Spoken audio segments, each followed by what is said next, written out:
Welcome to the Wings Academy online platforms.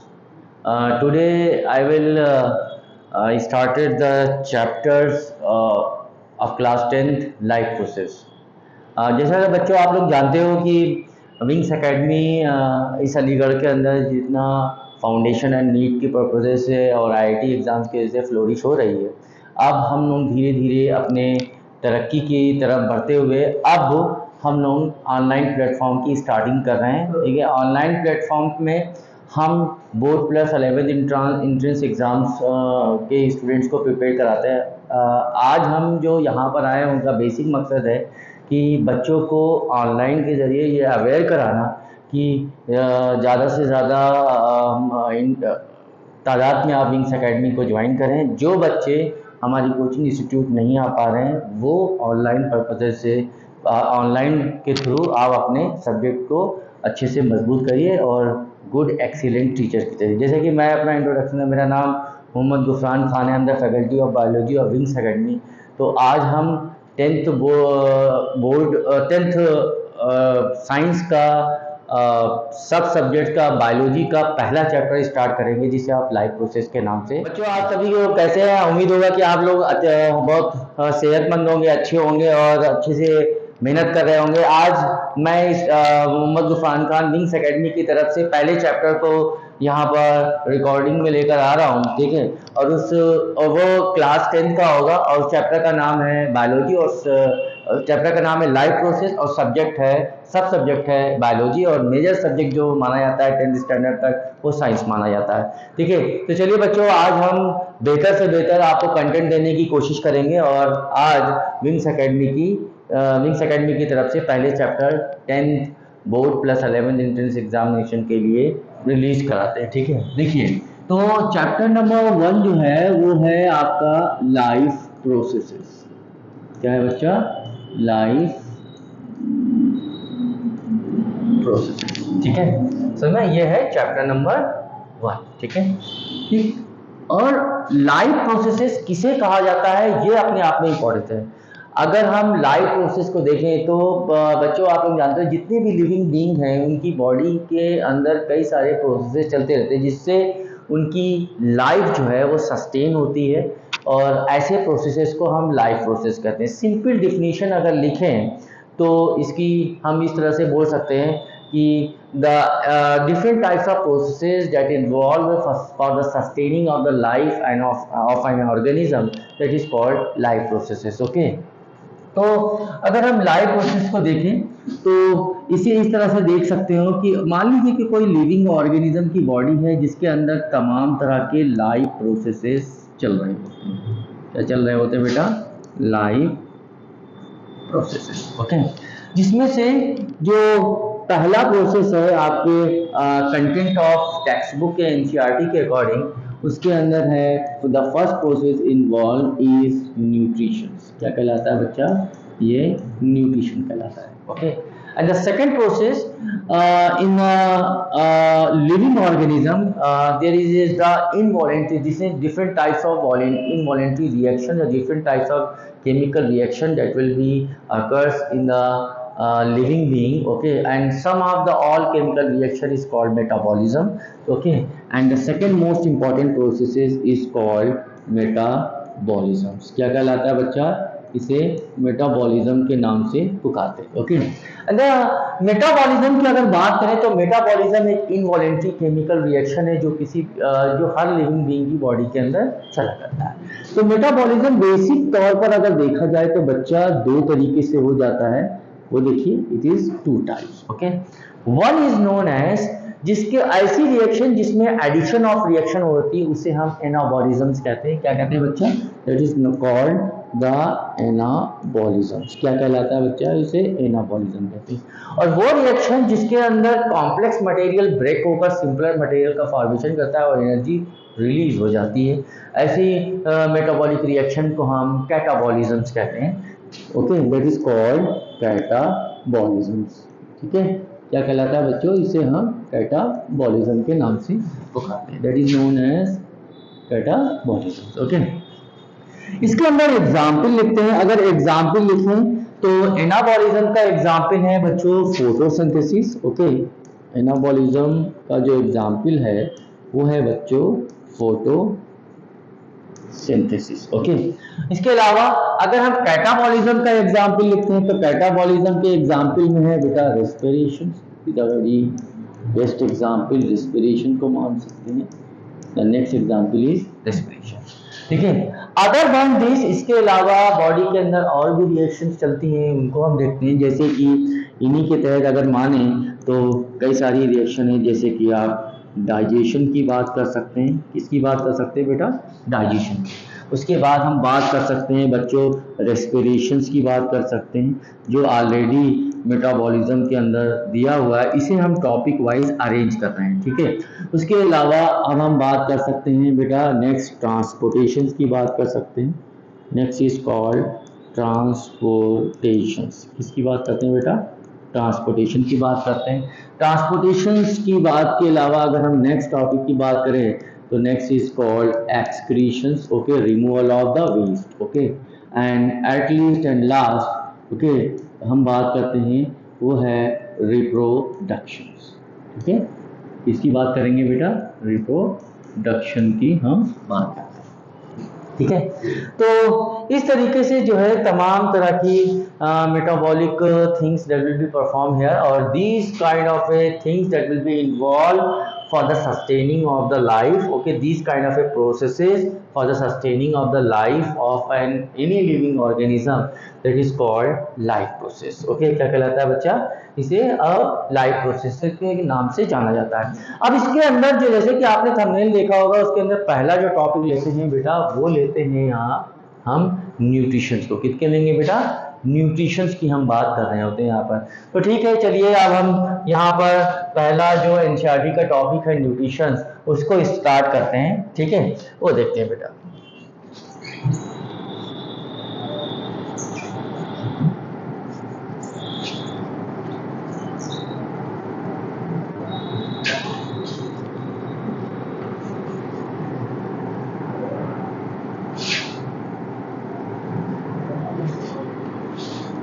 Okay, तो चलिए हम अब न्यूट्रिशंस को स्टार्ट करेंगे। The first topic is nutritions. Okay, what is nutritions? Nutrition किसे कहा जाता है? देखो बेटो बच्चों, the process of taking of nutrients is called nutritions. Okay, nutritions की न्यूट्रिएंट लेने के प्रोसेस को आप क्या कहते हो? न्यूट्रिशंस कहा जाता है। जैसे कि आप बेटा carbohydrate, protein, fats, mineral and vitamin, ये सारे आप न्यूट्रिएंट्स को डाइट के जरिए ऑब्टेन करते हो, और इन्हीं के लेने के प्रोसेस को आप क्या कहते हो? न्यूट्रिशन कहते हैं। ठीक है, तो न्यूट्रिशन की बड़ी आसान सी डिफिनीशन बन जाती है, वो देखिए क्या है? The process of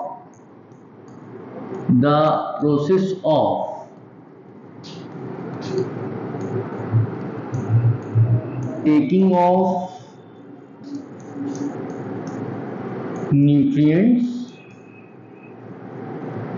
of nutrients, okay, is called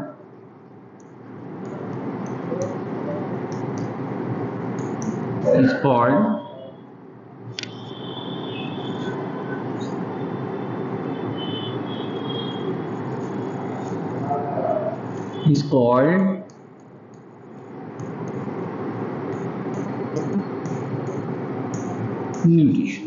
okay, इसको इस तरीके से हम डिफाइन करें। ठीक है, देखो ये तो एनसीईआरटी की चीज है जो बाकायदा एनसीईआरटी के अंदर लिखा होता है। ठीक है, आप जब उसके टेक्स्ट के अंदर जाओगे, उसके सेंटेंस के अंदर बाकायदा ये चीज लिखी। लेकिन यहाँ से जो स्टार्टिंग होती है वो ये है बेटा कि अगर हम न्यूट्रिएंट्स में, जो न्यूट्रिशंस में हम ऑप्ट करते हैं, उस न्यूट्रिशंस में कौन कौन सी ऐसी चीज़ें हैं जो हमारे न्यूट्रिशंस के लिए बहुत ज़रूरी होती हैं, खासतौर से ह्यूमन बीइंग के अंदर, और उनका रोल क्या होता है न्यूट्रिशंस के अंदर। जैसे कि बेटा अगर हम यहाँ पर बात करना शुरू करें, जैसे कि आप न्यूट्रिएंट्स की अगर आप बात करते हो, जैसे कि हम बात करें बेटा कार्बोहाइड्रेट, इसकी बात करते हैं कार्बोहाइड्रेट, जैसे कि glucose, okay, in the form of glucose, monosaccharides के फॉर्म में हम लेते हैं फाइनल, जो हम बॉडी के अंदर यूटिलाइज करते हैं। ठीक है, इसके अलावा जैसे कि हम चावल लेते हैं तो स्टार्च आ गया, मिल्क ले लिया तो लैक्टोज आ गया, केन शुगर ले लीजिए सुक्रोज आ गया। ठीक है, माल्ट हुआ यानी फ्रूट्स आइटम हो गया तो माल्टोज, और अदर देन फ्रूट शुगर को फ्रैक्टोज, इस तरीके से जो होते हैं वो सारे कार्बोहाइड्रेट के अंदर इंक्लूड किए जाते हैं। कार्बोहाइड्रेट के बाद हम इंक्लूड करते हैं बेटा नेक्स्ट इज कॉल्ड प्रोटीन्स। इसकी बात करेंगे प्रोटीन। उसके बाद हम बात करते हैं बेटा next is called fat, okay, and then minerals, okay. किसकी बात करेंगे बेटा? मिनरल्स, ओके, एंड वाइटामिन्स, इनकी बात करेंगे, ये मिनरल्स एंड वाइटामिन्स। ठीक है, अब देखिए carbohydrate, protein, fat, minerals and vitamins, इनकी अगर हम बात करें तो इसमें से यहाँ से लेकर यहाँ तक के जो न्यूट्रिएंट्स हैं दे आर प्रोवाइडिंग मी, ये हम लोगों को, ये लिविंग बीइंग के अंदर क्या प्रोवाइड करते हैं बेटा? एनर्जी प्रोवाइड करते हैं। क्या प्रोवाइड करते हैं? Energy. It will be provide energy. ये क्या प्रोवाइड करेंगे? एनर्जी को प्रोवाइड करेंगे। अब एनर्जी प्रोवाइड में यहाँ पे दो तरीके से क्वेश्चन पूछा जाता है कि अगर हम कार्बोहाइड्रेट, प्रोटीन और फैट को लेते हैं यानी लिपिड्स की बात करते हैं तो इसके अंदर जो इंस्टेंट एनर्जी देने का काम कौन करता है? तो आपको मालूम होना चाहिए बेटा कि कार्बोहाइड्रेट सबसे पहले एनर्जी देने का काम करता है जब वो आपके बॉडी के अंदर यूटिलाइज होता है। सेकेंड नंबर पे जो एनर्जी देने का काम करेगा वो fat, C for carbohydrate, F for fat, and जब सबसे लास्ट जो टूटेगा वो सबसे लास्ट जो एनर्जी देने का काम करता है वो फैट, प्रोटीन करता है। कौन करता है? प्रोटीन। ठीक है, तो they are providing the energy in the form of this. उसमें से यहां पर अगर देखें कार्बोहाइड्रेट को, तो कार्बोहाइड्रेट जो बेटा है वो इंस्टेंट एनर्जी देने का काम करता है। कैसी एनर्जी देता है बेटा? इंस्टेंट एनर्जी देता है। बच्चों आप लोगों को ऐसे समझ जाना चाहिए कि जब आपको एनर्जी की जरूरत होती है या आप एनर्जी कम महसूस करते हो बॉडी के अंदर, तो फार्मेसी की दुकान से आप ग्लूकोन डी खरीद कर लेकर आते हो, जिसे ग्लूकोज डी के नाम से भी जाना जाता है। तो यहाँ पर जो इंस्टेंट एनर्जी के देने का काम करता है वो देता है कार्बोहाइड्रेट, और उसके अंदर जो कंपोनेंट होता है उसको क्या कहा जाता है? उसे कहा जाता है बच्चों ग्लूकोज। क्या कहा जाता है? ग्लूकोज के नाम से पुकारा जाता है। लेकिन अगर on the basis of composition of molecule, molecule simpler है, कॉम्प्लेक्स है, उसकी बेसिस पे अगर उसका अरेंजमेंट देखें, यानी कौन सा मॉलिक्यूल सबसे ज्यादा एनर्जी प्रोवाइड करता है, उसकी बेसिस पे अगर हम बात करते हैं बच्चों, तो इसकी जो रैंक होगी वो अलग अलग होगी, यानी इसका जो अरेंजमेंट होगा, उसका जो सीरीज होगा वो कार्बोहाइड्रेट, फैट और प्रोटीन के अंदर तीनों मॉलिक्यूल में से सबसे जो कॉम्प्लेक्स मॉलिक्यूल है, सबसे जो कॉम्प्लेक्स मटेरियल है, कॉम्प्लेक्स फूड मटेरियल है, वो है प्रोटीन। ठीक है, तो जो सबसे ज्यादा कॉम्प्लेक्स होता है बेटा, उसके अंदर मल्टीपल बॉन्ड होने की वजह से जो चॉपिंग होती है, जो बॉन्ड टूटता है तो सबसे ज्यादा रिलीज होगी। तो सबसे पहले जो है एनर्जी रिलीज, सबसे ज्यादा जो एनर्जी रिलीज काम करने का काम करता है वो प्रोटीन करेगा। सेकेंड नंबर पे कॉम्प्लेक्स में अगर आए तो वो फैट करता है, एंड सबसे लीस्ट नंबर पे जो कॉम्प्लेक्स मटेरियल में आए वो कार्बोहाइड्रेट का, और इसे ही कहा जाता है बच्चों, ठीक है, calorie arrangement of calorific value.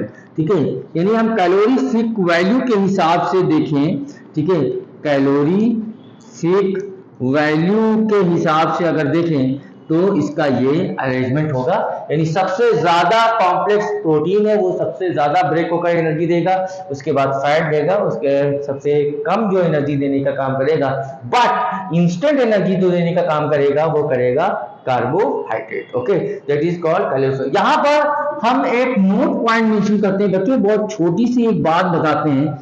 अब लोग सोचते होंगे कि इसको मेजर कैसे किया जाता है, ठीक है, यानी इस कैलोरीफिक वैल्यू को मेजर कैसे करते हैं। इसको बेटा एक इंस्ट्रूमेंट से मेजर करते हैं और उस इंस्ट्रूमेंट्स को कहा जाता है बॉम्ब्स कैलोरी मीटर। क्या कहा जाता है बच्चों? इसे बॉम्ब्स कैलोरी मीटर के नाम से। ये एक इंस्ट्रूमेंट्स है, उससे हम क्या मेजर करते हैं। दिस इज नथिंग बट एक इंस्ट्रूमेंट्स है। क्या है बच्चा? ये एक इंस्ट्रूमेंट्स है। क्या है, एस्टिमेट्स, जिससे इसकी कैलोरीफिक वैल्यू को हम क्या करते हैं, मेंशन करते हैं। ठीक है, ठीक समझ में। अब इसके बाद हम चलते हैं बेटा बच्चों, अब हम इस पे डिस्कस करेंगे टाइप्स ऑफ न्यूट्रिशन को। किसको डिस्कस करेंगे, टाइप्स ऑफ न्यूट्रिशन को। चलिए ठीक है, चलिए बच्चों अब हम पढ़ते हैं टाइप्स ऑफ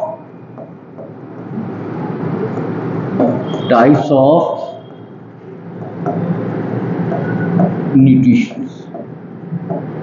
ठीक है, टाइप्स ऑफ न्यूट्रिशन को अगर देखें बच्चों, तो टाइप्स ऑफ न्यूट्रिशन जो टॉपिक है उसका हम एक छोटा सा क्लासिफिकेशन देंगे, फिर उसके बाद हम बाकी जो है रेस्ट ऑफ चीजें उसके अंदर की जो चीजें हैं उसको डिस्कस करेंगे। तो टाइप्स ऑफ न्यूट्रिशन में अगर हम इस टॉपिक को पढ़ना शुरू करते हैं तो देखिए किस हिसाब से हम देखते हैं। ठीक है, तो चलते हैं टाइप्स ऑफ न्यूट्रिशन को हम पढ़ते हैं। ठीक है, ये आपकी हेडिंग हो गई। ठीक है, अब हम इसे पढ़ेंगे यहाँ पर। ठीक है, तो टाइप्स ऑफ न्यूट्रिशंस में हम डालेंगे न्यूट्रिशंस। ओके, और न्यूट्रिशंस के अंदर हम आएंगे, ये दो तरीके के होता है। कितने तरीके का होता है बच्चा, दो तरीके। ओके, एक आपका ये हो गया और दूसरा कैसे, वो देखिए। अगर कोई अपना खाना खुद से बनाता है, यानी कोई organism that will be manufactured their own foods, वो अपना self manufactured their own food, that is called autotrophic nutrition. क्या कहलाता है बच्चा, उसे हम क्या कहते हैं, ऑटोट्रॉफिक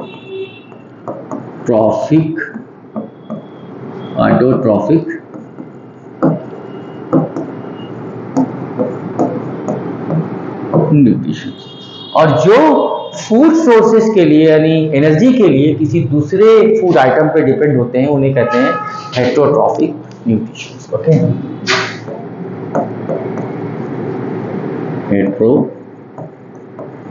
हेटेरोट्रॉफिक न्यूट्रिशन। क्या कहा जाता है बच्चों इसे, हेटेरोट्रॉफिक न्यूट्रिशन कहा जाता है। ठीक है, अब ऑटोट्रॉफिक मोड ऑफ न्यूट्रिशन के अंदर देखें, self manufactured okay their own food, जो अपना खाना खुद बनाते हैं।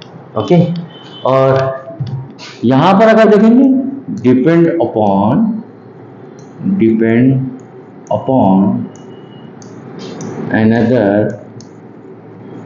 another food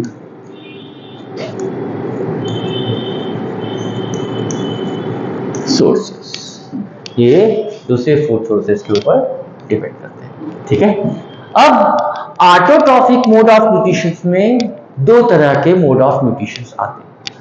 अगर कोई ऑर्गेनिज्म सनलाइट का इस्तेमाल करके अपना खाना बनाने की कोशिश करता है, प्रिपेयर करता है फूड आइटम को, उसे हम कहते हैं फोटो ऑटोट्रॉफिक न्यूट्रिशन। और कोई ऑर्गेनिज्म केमिकल को ब्रेक डाउन करके उससे एनर्जी को ऑब्टेन करता है, उससे फूड ऑब्टेन करता है, उसे कहते हैं कीमो ऑटोट्रॉफ। ये दो तरीके के होते हैं बेसिकली।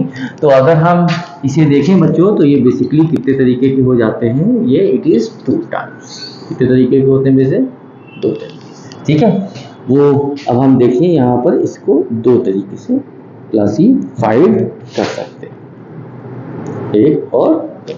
ठीक है, एक को कहते हैं फोटो ऑटोट्रॉफ्स,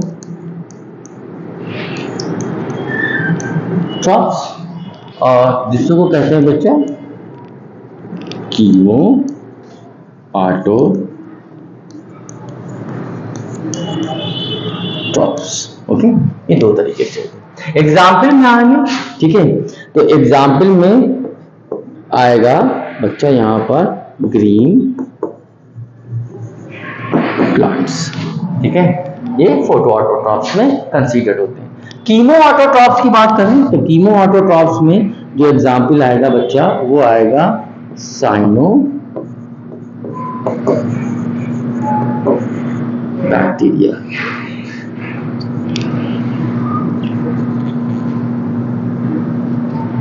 क्या आएगा बच्चों? साइनोबैक्टीरिया। ओके, और साइनोबैक्टीरिया को एक नाम से और जाना जाता है, that is called blue green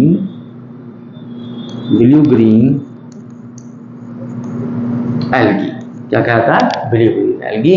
और इसका एग्जाम्पल देखेंगे आप अपनी एनसीईआरटी के अंदर, दिखेगा लिखा होगा नॉस्टॉक एंड एनाबेना। क्या लिखा रहता है? इसका एग्जाम्पल अगर देखा है वो है नॉस्टॉक, ये अंडरलाइन करेंगे क्योंकि ये साइंटिफिक नेम है, और कॉमा लगाकर लिखेंगे एनाबेना। ठीक है, और इसको भी हम अंडरलाइन करेंगे। ठीक है, this is autotrophic mode of nutrition. Heterotrophic mode of nutrition में अगर देखें तो हेटरोट्रॉफिक मोड ऑफ न्यूट्रिशन जैसे कि लिखा हुआ depend upon another food sources, ये अलग अलग फूड सोर्सेज पे डिपेंड होते हैं। इसका अगर आप क्लासिफिकेशन देखेंगे ये अलग तरीके से दिखता है। चलिए बच्चों, हम इसका भी क्लासिफिकेशन की हम बात करते हैं। ठीक है, और इसके क्लासिफिकेशंस में अगर आप देखेंगे तो सबसे पहले आता है आपकी एनसीईआरटी का टॉपिक, जिसके अंदर पहला mode of heterotrophic mode of nutrition दिया हो, उसे कहते हैं होलोजोइक न्यूट्रिशन। आप देखिएगा वहां पर एक डायग्राम बना होगा अमीबा का और दूसरा डायग्राम बना होगा ह्यूमन का, जो दोनों ह्यूमन और अमीबा दोनों होलोजोइक न्यूट्रिशन को परफॉर्म करते हैं। तो सबसे पहले हम लिखेंगे होलोजोइक न्यूट्रिशन।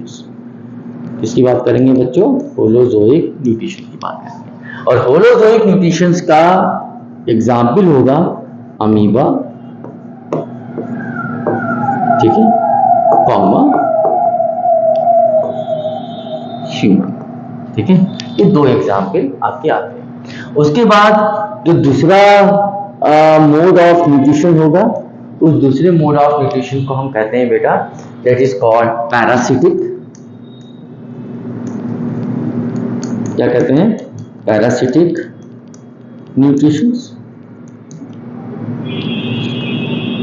ठीक है, क्या कहेंगे? Parasitic nutrition.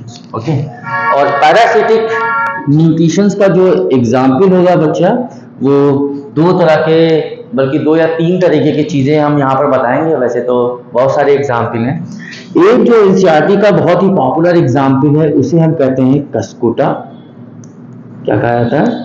कसकुटा। क्या कहा जाता है? कसकुटा। और कसकुटा को कहते हैं हिंदी के अंदर, it is called in Hindi, okay, that is amar bel. क्या कहा जाता है बच्चा? इसे अमर बेल के नाम से पुकारा जाता है। ओके, और जो दूसरा एग्जाम्पल हम देना यहाँ चाहेंगे वो है लीच। क्या है बच्चा? लीच, जिसे आप हिंदी में जोंक कहते हो, और इसका जो नाम है, कॉमन नाम, उसे कहते हैं ब्लड सकिंग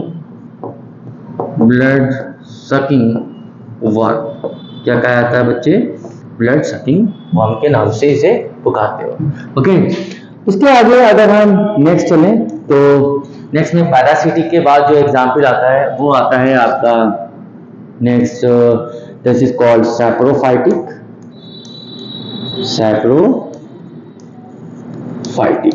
ठीक है, सैप्रोफाइटिक के अंदर क्या होता है? ऐसा मोड ऑफ न्यूट्रिशन जिसमें कोई ऑर्गेनिज्म डेड ऑर्गेनिक मैटर पे ग्रो करता है और उससे न्यूट्रिशन को ऑप्ट करता है, उसे कहते हैं saprophytic mode of nutrition. Okay, और सैप्रोफाइटिक मोड ऑफ न्यूट्रिशन का जो एग्जाम्पल है उसके अंदर आएगा कोई भी फंगस आएगा, और फंगस को जैसे कि मान लेते हैं राइजोपस, इसकी बात करते हैं बेटा, राइजोपस। और राइजोपस का जो कॉमन नेम है उसे हम कहते हैं बेटा ब्रेड मोल्ड। क्या कहा जाता है? ब्रेड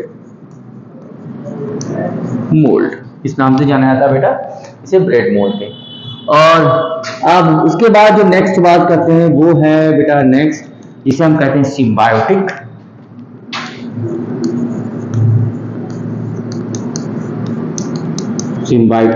और सिम्बायोटिक के अंदर जो आता है बेटा वो देखिए, सिम्बायोटिक न्यूट्रिशन एक ऐसा न्यूट्रिशन होता है जिसमें दो ऑर्गेनिज्म एक दूसरे पे डिपेंड होते हैं, लेकिन कभी भी वो एक दूसरे को ना हार्म पहुंचाते हैं बल्कि एक दूसरे को क्या पहुंचाते हैं बेटा, फायदा पहुंचाते हैं। और जिसका सबसे बेस्ट एग्जाम्पल आप प्रीवियस क्लासेस के अंदर भी पढ़कर आए हो, इसका नाम है rhizobium, rhizobium bacteria. Okay, example में क्या आएगा बेटा, राइजोबियम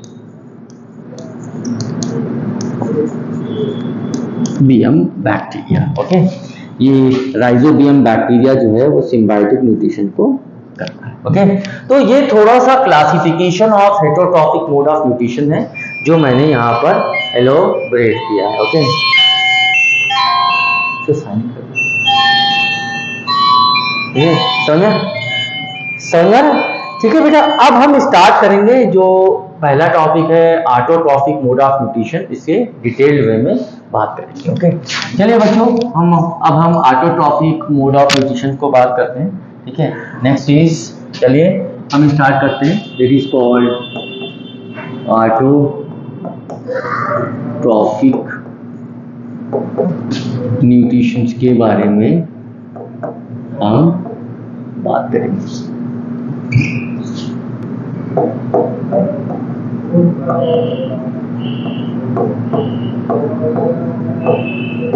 ठीक है, और ऑटोट्रॉफिक न्यूट्रिशंस में बच्चों हम जो स्टडी करना शुरू करेंगे वो देखिए क्या है, और पहला जो है इसके अंदर हम स्टडी करना शुरू करेंगे, okay, that is called the photosynthesis. Photosynthesis. Okay, photosynthesis में क्या होता है वो आपको बच्चा, ये बहुत बेसिक कॉन्सेप्ट है, बेसिक टॉपिक है। Photosynthesis always perform in green plants. ठीक है, ग्रीन प्लांट्स। ठीक है, ये सिर्फ ग्रीन प्लांट्स के अंदर होता है। और बच्चों अभी थोड़ी देर पहले मैंने आपको बताया था, वहां से एक कॉन्सेप्ट उठकर आएगा जो ग्रीन प्लांट्स में होता है। फोटोसिंथेसिस को ही फोटो ऑटोट्रॉप्स कहते हैं, क्योंकि यहाँ पर रिक्वायरमेंट ऑफ लाइट होती है। फोटोसिंथेसिस जो होता है बच्चा, फोटोसिंथेसिस के अंदर क्या होता है वो देखिए, एक्सटर्नल इन्वायरमेंट से आप carbon dioxide, okay, plus water vapour. Okay, अगर हम बात करें, चलिए अगर थोड़ा सा और अच्छे से बात करते हैं यहाँ पर, तो उसके बारे में भी हम देखते हैं। Carbon dioxide in the form of gas, okay, plus water vapor is also in the form of gas, okay, and there is the presence of sunlight। यहाँ पर क्या होता है, presence of sunlight, okay, and पत्तियों के green plants के अंदर there is also the presence of the chlorophyll। ठीक है, यहाँ पर मैं क्लोरोफिल लिखूंगा, थोड़ा सा इसे मिटाएंगे बेटा। ठीक है, यहाँ पर लिखेंगे क्लोरोफिल,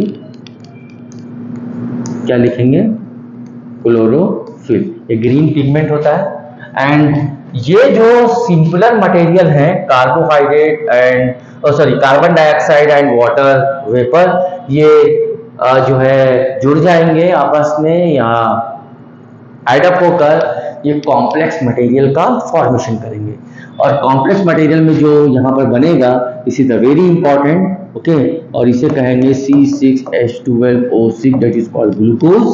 ओके, और बदले में ऑक्सीजन गैस, जिसे आप वंडर गैस के नाम से जानते हो, वो लिबरेट हो जाएगी। ठीक है, ये हो गया फोटोसिंथेसिस। ठीक है, तो अब इसे बैलेंस करते हैं। बैलेंस करना बड़ा आसान है। यहाँ पर 6 CO2, यहाँ पर होगा 6 H2O, यहाँ पर होगा 6 O2।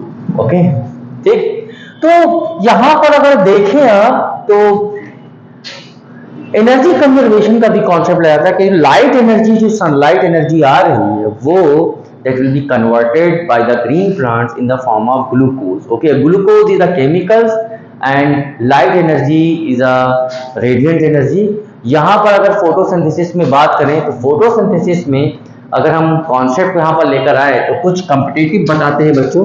तो अगर हम यहाँ पर कॉम्पिटिटिव कॉन्सेप्ट लेकर आए तो फोटोसिंथेसिस, अगर गौर से इस रिएक्शन को देखा जाए तो इसके अंदर जो मैन्युफैक्चर्ड प्रोडक्ट है आपका, this manufactured product is called glucose. इसे कहा जाता है बेटा ग्लूकोज के नाम से पुकारा जाता है। किस नाम से? तो यहाँ पर जो पहला कॉन्सेप्ट होता है कि फोटोसिंथेसिस में जो है वो मैन्युफैक्चर्ड प्रोडक्ट कौन सा है, ठीक है, मैन्युफैक्चर्ड प्रोडक्ट। तो फोटोसिंथेसिस के अंदर जो मैन्युफैक्चर्ड प्रोडक्ट है दैट इज कॉल्ड ग्लूकोज। कौन सा प्रोडक्ट है बेटा? ग्लूकोज। ओके, और ग्लूकोज एक सिंपल शुगर है और इसे बायोकेमिस्ट्री के अंदर कहा जाता है मोनोसैकेराइड्स। क्या कहा जाता है बच्चा? इसे आप मोनोसैकेराइड्स के नाम से पुकारते हो। ओके, दूसरी बात अगर देखें यहाँ पर, सेकंड थिंग इज दैट, ठीक है, तो यहाँ पर फोटोसिंथेसिस में जो ग्रीन प्लांट्स है वो सनलाइट यानी रेडिएंट एनर्जी को किस फॉर्म में कन्वर्ट कर रहा है? उसे केमिकल एनर्जी में कन्वर्ट कर रहा है। यहाँ पर in photosynthesis light energy, we are talking about light energy is converted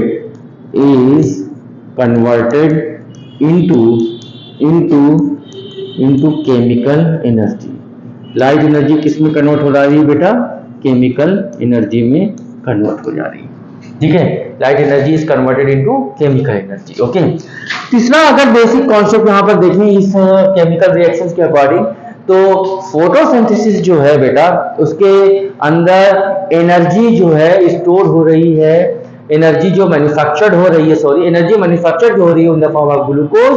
okay, और यहाँ पर एक कॉम्प्लेक्स मटेरियल तैयार हो रहा है। तो अगर हम फिजिकल केमिस्ट्री के हिसाब से या अगर केमिस्ट्री के हिसाब से बात करें तो ये पूरी रिएक्शन जो लिखी हुई है वो एक इंडोथर्मिक प्रोसेस माना जाता है।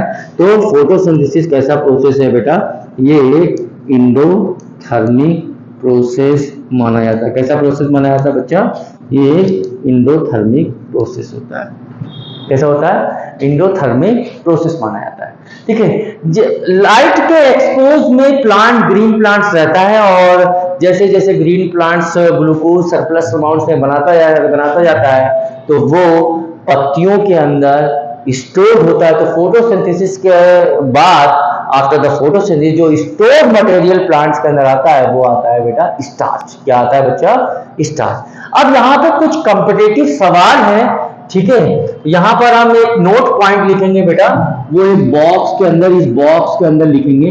वो नोट पॉइंट्स आपको मदद करेगा दूसरी चीज में कि अगर यहाँ पर अगर हम बात करें कि फोटोसिंथेसिस के बाद यानी स्टोर्ड मटेरियल क्या है? क्या है बच्चा? Stored material.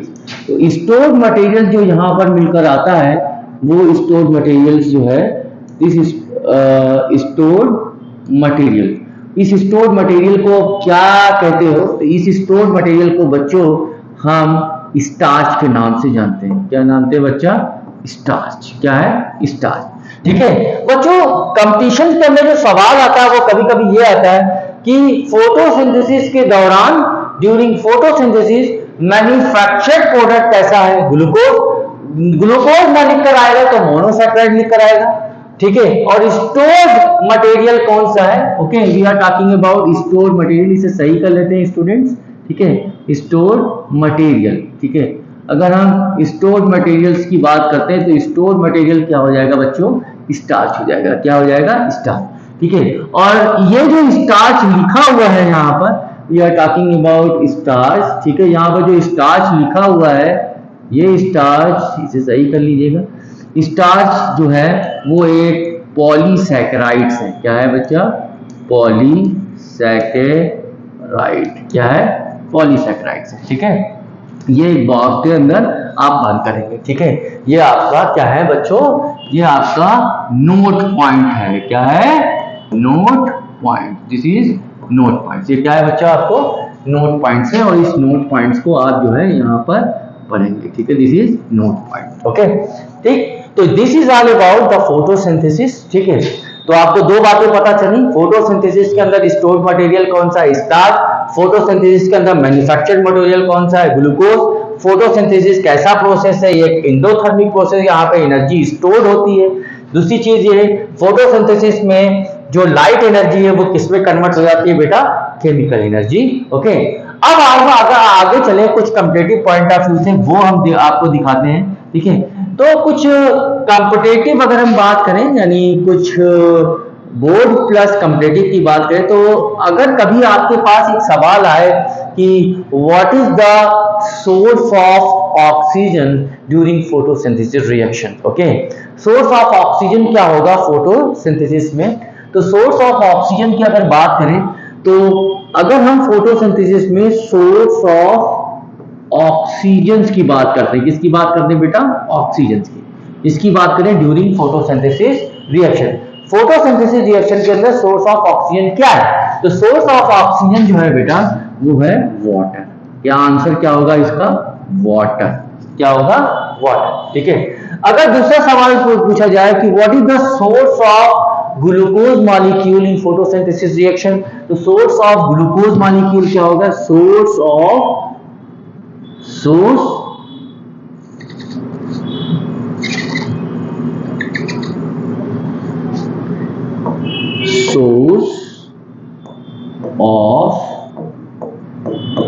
ग्लूकोज, ठीक है, ये क्या होगा, तो सोर्स ऑफ ग्लूकोज जो होगा बेटा वो होगा CO2, क्या होगा, CO2। ये दोनों आपको आंसर मिलेंगे, ठीक है। अब वाटर जो है वो ऑक्सीजन को प्रोड्यूस कैसे करता है, वो भी आपको आंसर में आपको मैं बताता हूं, वाटर कैसे प्रोड्यूस होगा, ये बताएगा ड्यू टू द, कैसे होगा,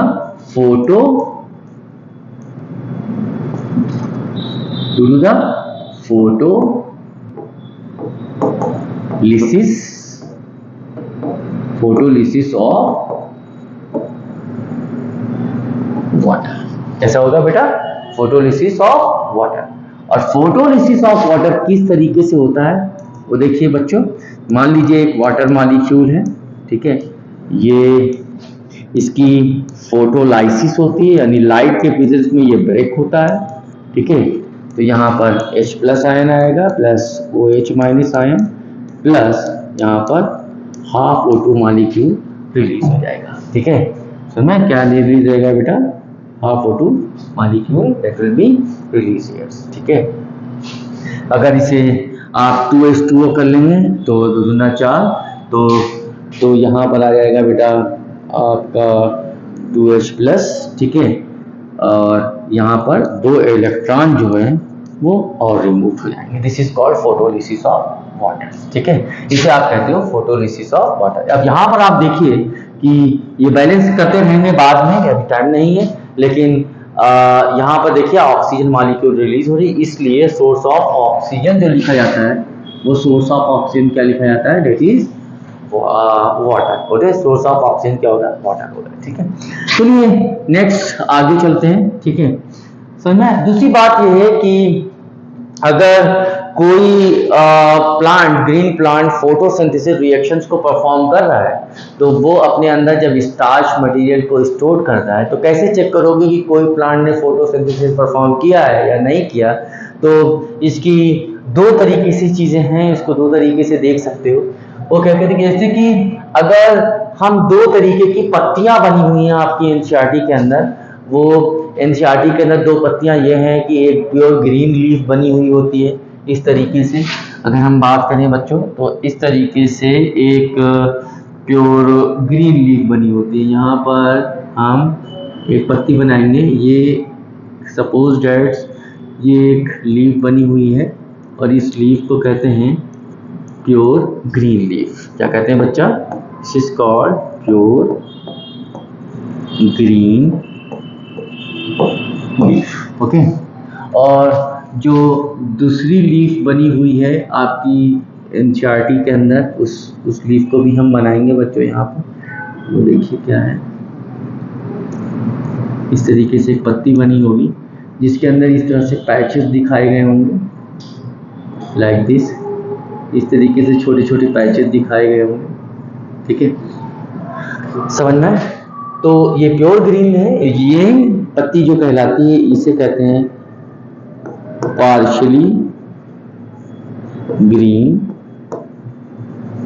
एंड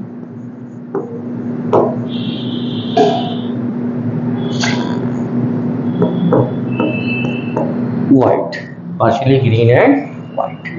ठीक है, पार्शियली ग्रीन और पार्शियली व्हाइट लीफ को बच्चों कहा जाता है वैरीगेटेड लीफ, VARIEGATED, वैरीगेटेड लीफ। ठीक है, अब इसके अंदर हम दिखाते हैं, सपोज दैट ये व्हाइट पैच है, this is called white patch, और ये बड़ा वाला जो पैच है इसे आप कहते हो ग्रीन पैच। ठीक है, ये दो पत्तियां आपको, एक प्योर ग्रीन लीफ और इसके अंदर सिर्फ और सिर्फ जो बैकग्राउंड में ग्रीन कलर दिख रहा है वो प्योर ग्रीन है। क्या है बच्चा? सिर्फ और सिर्फ ग्रीन पैच, या मान सकते हैं इसके अंदर ग्रीन, इसे हम मानते हैं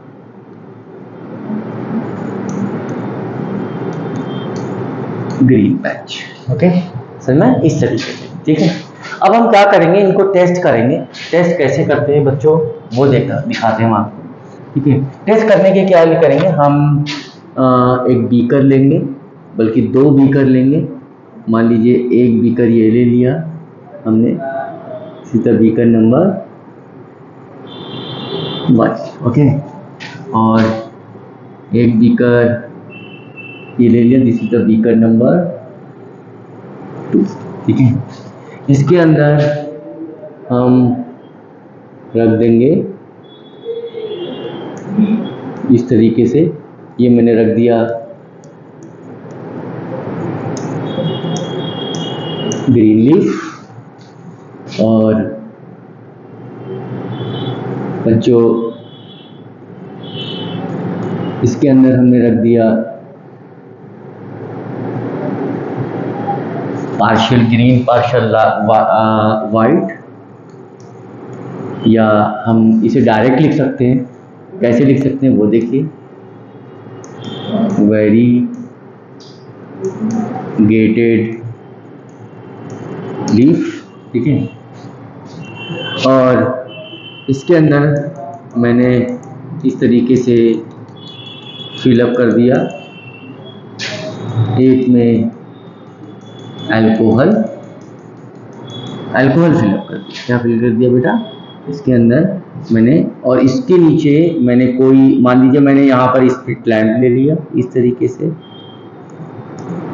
ये स्पिट लैंप है, स्पिट लैंप, इसके नीचे भी स्पिट लैंप लेंगे। ये देखिए मैंने इसके अंदर स्पिट लैंप ले लिया, दिस इज स्पिट लैंप। ठीक है, और इसे किसी चीज़ के ऊपर रख दिया सपोज दैट, और इसे हीट किया, और यहाँ पर मैंने बोला कि इसके अंदर मैंने क्या भरा, अल्कोहल। क्या भर दिया? अल्कोहल। अब कुछ देर बाद हीट करने के बाद इन्हें निकालेंगे और एक बड़ी सी स्लाइड रखेंगे। ठीक है, इसको भी निकालेंगे, इसको भी एक बड़ी सी स्लाइड के ऊपर रखेंगे इस तरीके से बच्चों, शीशे की बनी हुई स्लाइड होती है उसके ऊपर रखेंगे। मान लीजिए ये पत्ती जो बॉयल हुई उसको निकाल के यहाँ पर रख दिया।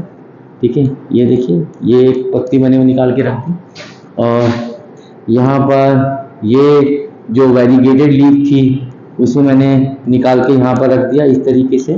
ठीक है, जो पार्शियल ग्रीन थी और पार्शियल वाइट थी, जैसे कि ऑलरेडी हमने बताया।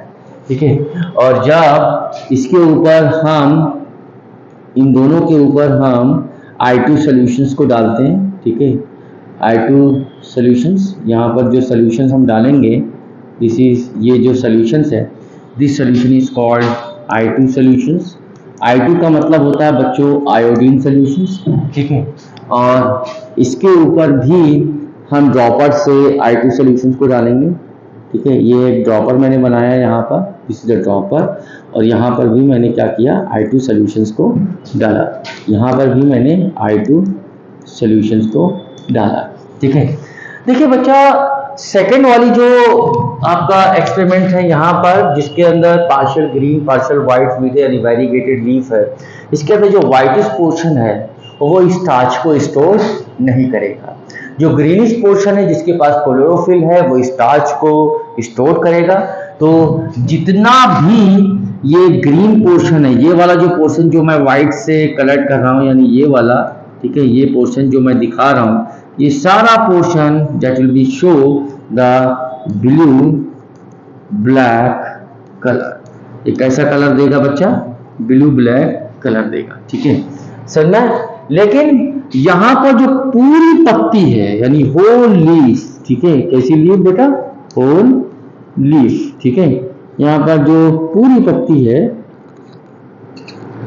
ठीक है, whole leaf, okay, whole leaf show blue black colour. कैसा कलर शो करेगी, ब्लू ब्लैक कलर को शो करेगी। यहाँ पर जो ग्रीन पोर्शन है वो ब्लू ब्लैक कलर शो करेगा, यहाँ पर पूरी पत्ती जो है वो ब्लू ब्लैक कलर को शो करेगी। और ये ब्लू ब्लैक कलर शो ही क्यों होता है ये आपको मालूम। तो बच्चों यहाँ पर एक कॉन्सेप्ट क्रिएट होता है कि जो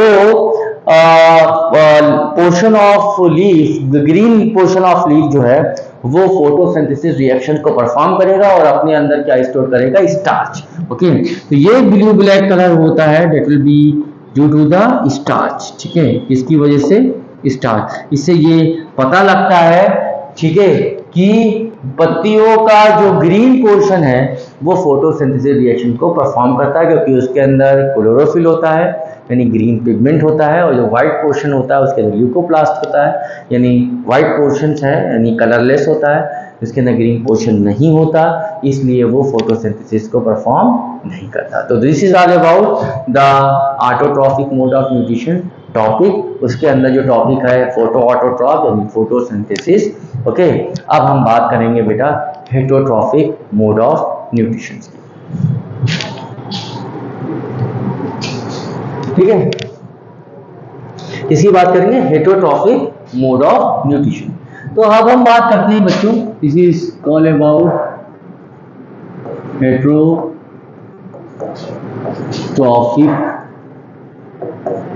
मोड ऑफ, या हम जैसे लिखते हैं हेटरोट्रॉफिक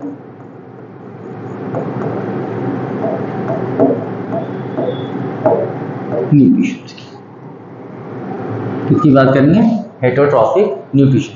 हेटरोट्रॉफिक न्यूट्रिशन की अगर हम बात करेंगे, इसके अंदर जो सबसे पहली चीज पढ़ना शुरू करेंगे, ओके, वो बच्चों है होलोजोइक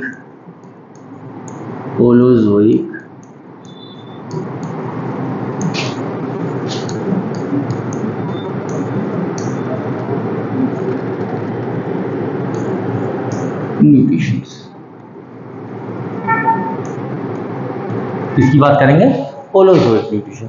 होलोजोइक न्यूट्रिशन में क्या होता है वो देखिए, होलोजोइक न्यूट्रिशन के अंदर जो ऑर्गेनिजम्स है वो फूड आइटम को डायरेक्ट अपनी बॉडी कैविटी के अंदर रख लेता है, उसे कहते हैं दैट इज कॉल्ड इंजेक्शंस। क्या कहता है, तो यहाँ पर बहुत ही सिंपल चीज यहाँ पर स्टार्ट करें, इसको हेटरोट्रॉफिक मोड ऑफ न्यूट्रिशन को बेसिक तौर पर, खासतौर से होलोजोइक न्यूट्रिशन को बेसिक तौर पर दो पार्ट्स में बांटेंगे, holozoic nutrition in amoeba, holozoic nutrition in human. Okay, तो यहाँ पर मैंने दो एग्जाम्पल लिखे थे और दो एग्जाम्पल, अब हम बात करेंगे, इसकी बात करेंगे होलोजोइक न्यूट्रिशन इन अमीबा,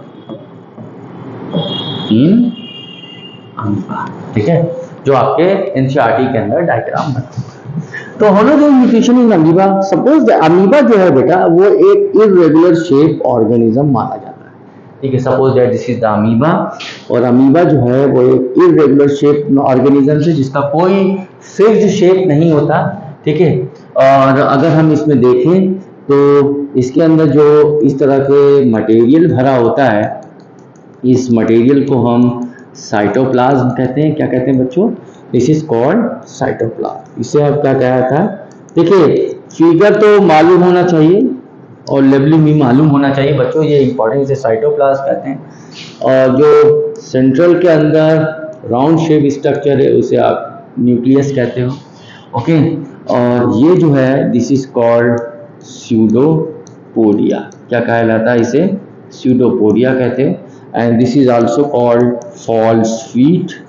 क्या कहता है बच्चा, इसे फॉल्स फीट के नाम से पुकारा जाता है। किस नाम से पुकारा जाता है बच्चों? False feet. क्या कहा जाता है बच्चों? इसे फॉल्स फीट कहा जाता है। ठीक है, अब यहाँ पर अगर बात करें कि यहाँ पे एक वो बड़ी अच्छी सी भी बात है वो बच्चों इसे समझने के लिए कि अगर मैं पूछूं कि इसने खाना खाया है नहीं, जैसे कि आप खाना खाते हैं तो कहते हैं हाँ मेरा पेट खाली है, ठीक है, मैंने खाना नहीं खाया। जब आप खा लेते हैं पेट भर जाता है तो कहते हैं मेरा पेट भर गया। तो क्या आप बता सकते हो इसने खाना खाया है या नहीं खाया?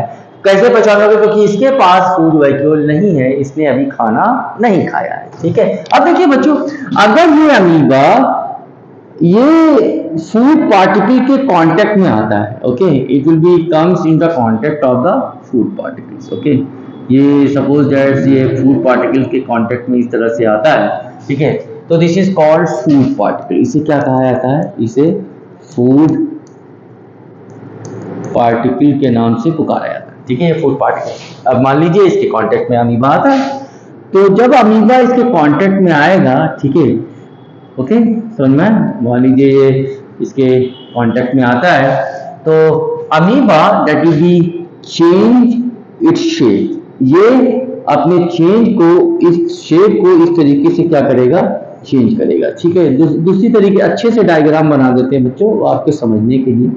वो देखिए, बन जा भाई। ठीक है, amoeba that will B change its shape. ठीक है, अमीबा ने अपने इस चेंज को, शेप को क्या किया? इस तरीके से बेटा चेंज कर दिया। ठीक है, और यहाँ पर there is a formation of the structure, इस फोल्डेड स्ट्रक्चर को कहते हैं that is known as invagination. क्या कहा जाता है? इसे इनवेजिनेशन कहते हैं। और यहाँ पर अमीबा इस फूड पार्टिकल्स को इस तरीके से क्या करेगा? अपनी बॉडी के अंदर इंगल्फ करने की कोशिश करेगा। अभी इंगल्फ नहीं किया है। ओके, बाकी सारी चीजें क्या होगी? सीम ये न्यूक्लियस हो जाएगा अंदर की तरफ, ये क्या भर जाएगा? That is called cytoplasm. ये साइटोप्लाज्म है, ये न्यूक्लियस है जो ऑलरेडी है इसमें लेबल किया गया है। ठीक है, समझना है। दूसरी बात यह है कि जब अमीबा इसको इंगल्फ करेगा तो यहाँ पर जो ये फर्दरली क्या करेगा? दिस विल बी, ये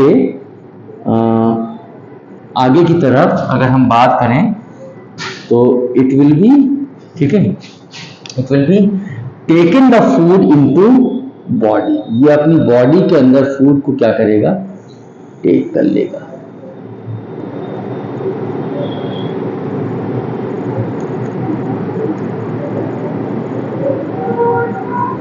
ठीक है,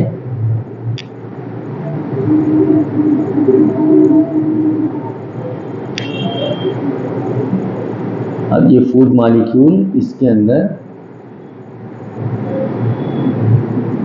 ये देखिए पहुंच गया है। बाकी सारी चीजें क्या होंगी? सेम हो जाएंगी। ये देखिए, अब ये कह सकते हैं कि इसने खाना खा लिया। ओके, ठीक, तो यहाँ पर देखें तो यहाँ पर दो चीजें इन्वॉल्व होगी। The process of taking of the food into the body of an amoeba, okay, that is there is a involvement of the first process. यहाँ पर जो पहला प्रोसेस इन्वॉल्व होगा, स्टार्टिंग जिसकी होगी, ठीक है, and this is known as, इसे आप इंजेक्शन कहोगे। क्या कहोगे? That is called injection. और यहाँ पर जो प्रोसेस इन्वॉल्व होगा इसे कहोगे फैगोसाइटोसिस। क्या कहोगे? Phagocytosis. This is also called, ठीक है, इसे क्या कहा जाता है? This is also called cell eating. ठीक है, इसे सेल ईटिंग के नाम से पुकारा जाता है। ठीक है, समझना है। अब ये जो बना सफेद सा ये वाला structure, this is also called food vacuole. क्या बन गया बच्चा? ये बन गया फूड वैक्यूल। ठीक है, और इसे क्या कहोगे? ये जो अंदर की तरफ ये वाला जो डायग्राम था उसे कहोगे आप फैगोसोम। ठीक है, फैगो मतलब ईटिंग ओके, सोमा मतलब बॉडी, ठीक है। ये हो गया that is nutrition in amoeba. अब अल्टीमेटली क्या होगा मैं आपको बताता हूँ, ठीक है।